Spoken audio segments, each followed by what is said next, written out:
মেয়েটির নাম ছিল টুম্পা। কিভাবে মানে হঠাৎ করে নাটক কেন? হঠাৎ করে নাটক কেন, এই প্রশ্নটা বড় মুশকিলের প্রশ্ন। আসলে খুব ছোটবেলা থেকে করতাম কি, এটা অনেকেই করে, আমরা যারা নাটক করি অনেকেই করে, ওই নিজেরাই রং মেখে ওই পাউডার টাউডার দিয়ে চুল সাদা করেছি কখনো, হ্যাঁ, ওই করে একজনের বাড়ির ছাদে, আমাদের সামনে বাড়ি ছিল, তাদের বাড়ির ছাদে কি আবল তাবল লিখতাম, লিখে তার বাড়ির ছাদে সেইটাকে অভিনয় হতো। এবং সেটার আর একটা মজা ছিল, সেই অভিনয়টির পরে সেই মেয়েটির নাম ছিল টুম্পা।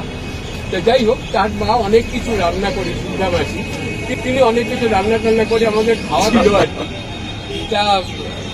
এটা কেন শুরু করেছিলাম, কি জন্যে, কেন মনে হয়েছিল, সেইভাবে বলতে পারবো না, ভালো লাগা থেকেই করে। তারপরে যেটা আমি বিশেষ করে বলবো, ছোটবেলায় রেডিও ছিল সর্বক্ষণের সঙ্গে। রেডিও নাটক সেই বোধহয় শুক্রবার করে হতো না? হ্যাঁ, শুধু তো শুক্রবার তো ছিল, যেটা আকাশবাণী কলকাতায়, তাছাড়া বিবিধ ভারতীতে তখন প্রচুর হতো, বিজ্ঞাপনদাতা আয়োজিত, এবং সেখানে রোববার দিন তো ভরপুর প্রোগ্রাম, হ্যাঁ, এবং সেখানে রেডিওতে যে ওই নাটক শোনা, সেটার যে কি একটা অদ্ভুত নেশা, সেটা আমি বলতে পারবো। এবং আমার একটা অদ্ভুত কথা, আমি এটা অনেককে বলেছি, আবার বলছি এই কথাটা, আমার নাটকটার নাম মনে নেই, শ্রদ্ধেয় রমাপ্রসাদ বণিক অভিনয় করেছিলেন।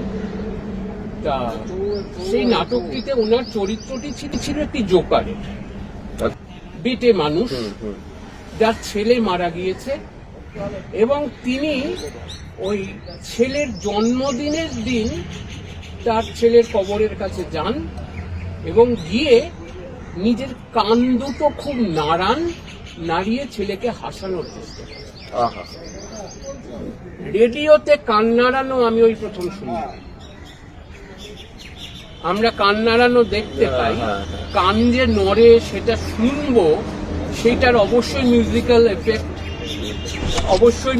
এফেক্ট ছিল, এবং তার সঙ্গে সঙ্গে তার কিছু বাচিক কথা ইত্যাদি ছিল, যেটা মানে একটা অদ্ভুত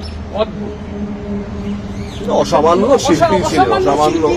এবং সেই সময় যারা রেডিওতে অভিনয় করতেন, আমি কাউকে এ করছি না, মানে শাওলি মিত্র, মানে সেই সময় শ্রাবন্তী মজুমদার, সৌমিত্র বসু,